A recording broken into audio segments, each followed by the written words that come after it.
The Man Who Rewrote His DNA. In 2021, a firefighter named Daniel took a DNA test for fun. He expected to confirm what his family always told him: he was of German and Irish descent.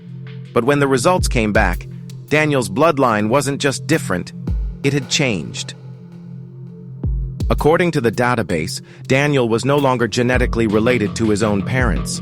The man who had raised him, the man whose face he saw in the mirror, was not his father. The woman who gave birth to him shared no DNA with him at all. But that wasn't even the strangest part. Daniel had taken a DNA test 10 years earlier. That test had matched his parents. Somehow, between then and now, his genetic code had completely rewritten itself. At first, the testing company assumed an error. They asked Daniel for another sample, then another, and another.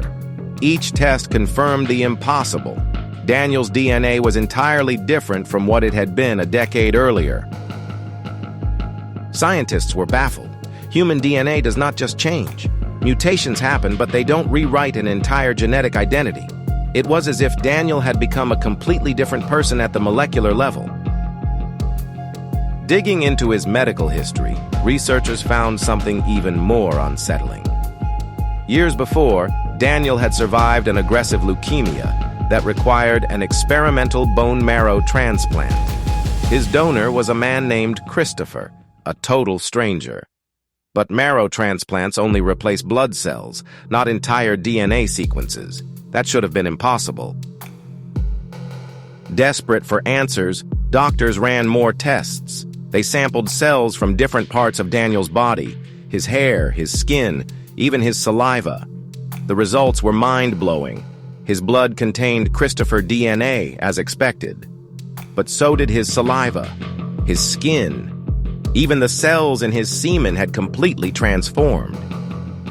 Somehow, Daniel had absorbed his donor's genetic code so completely that he was no longer biologically himself. His DNA had been erased and replaced. He was, in every scientific sense, a different man than he had been when he was born. Experts still don't fully understand how this happened. But one thing is certain: Daniel is proof that identity, even at the genetic level, may not be as permanent as we once believed. Let us know your thoughts in the comments, and don't forget to like, share, and subscribe for more science and history videos.